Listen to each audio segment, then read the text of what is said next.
இயேசு கிறிஸ்து நாமத்தினாலே உங்களை வாழ்த்தி வரவேற்கிறேன். ஒவ்வொரு நாளும் இந்த வீடியோ மூலமா இந்த வசனத்தோடு உங்களை காண்பதில் மிகுந்த மகிழ்ச்சி சந்தோஷப்படுகிறேன். இந்த நாளில் ஒரு வேத வசனத்தை காண்பிக்கிறேன். 1 நாளாகவும் 29ஆம் அதிகாரம் 12ஆம் வசனம் சொல்லப்படுகிறது. ஐஸ்வர்யமும் கனமும் உம்மாலே வருகிறது. தேவரீர் எல்லாவற்றையும் ஆளுகிறவர். உம்முடைய கரத்திலே சத்துவமும் வல்லமையும் உண்டு. எவரையும் மேன்மைப்படுத்தவும் பலப்படுத்தவும் உம்முடைய கரத்திலால் ஆகும்.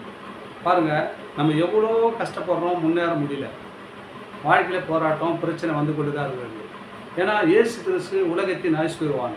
அவர் நம்மக்கிட்ட வந்துட்டாருன்னா ஐஸ்வர்யமும் கனமும் அவருக்கு நமக்கு வந்துடுங்க. உதாரணத்துக்கு ஒரு தகப்பனுடைய சொத்துலாம் தன் பிள்ளைக்கு தான் தேவை இல்லையா?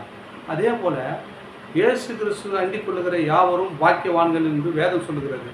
இப்பொழுது சத்துவமும் வல்லமையும் அவர் கரத்தில் தான் வரணுமா. நமக்கு பலன் வேணும்னா கூட அவர் சொல்கிறாரு, உங்களை என் கரத்தினால் தாங்கி ஏந்தி கொண்டு சுமந்து கொண்டு போகிறேன்றார். எப்படிப்பட்ட வசனம் சொல்லியிருக்காரு. இந்த நாளிலே என்ன சொல்கிறாருன்னா, ஐஸ்வர்யமும் கனமும் உம்மாலே வருகிறது.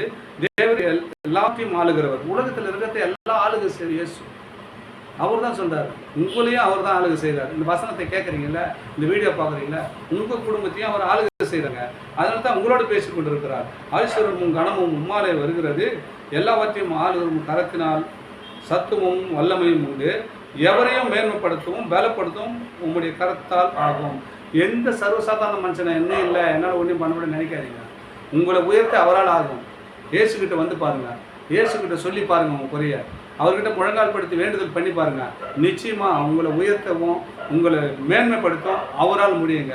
அவரை கூப்பிடலை, அதனால தான் நீங்கள் மேன்மைப்படலை. இயேசுவை கூப்பிட்டு பாருங்கள். அவர் சொல்கிறாரு, எல்லாவற்றையும் மேன்மைப்படுத்த உம்மால் ஆகும், கரத்தால் ஆகும். அவருடைய கரை நீட்டினா போதுங்க, வியாதி சுகம் அடையும். அவர் கரை நீட்டும் போது அநேகர் விடுதலை ஆனார்கள், கட்டுகள் உடைக்கப்பட்டது என்று வேதத்தில் அநேக வசனங்கள் மூலியமாக சொல்லப்பட்டிருக்கிறது. நீங்கள் இந்த வீடியோ பார்க்குற அன்பு சகோதர சகோதரியில் நீங்கள் ஆண்டவருக்கு ஐஸ்வர்யமும் கனமும் உம்மால் அவர்கள் சொன்னால் அந்த ஐஸ்வர்யத்தை உடையவர் யாருங்க? இயேசு. அவர் நம்ம இறுதித்துக்குள் வந்துட்டார்னா எல்லா ஐஸ்வர்யமும் கனமும் நமக்கு தானுங்க. ஆசீர்வாதத்தோடு நம்ம வாழலாம்.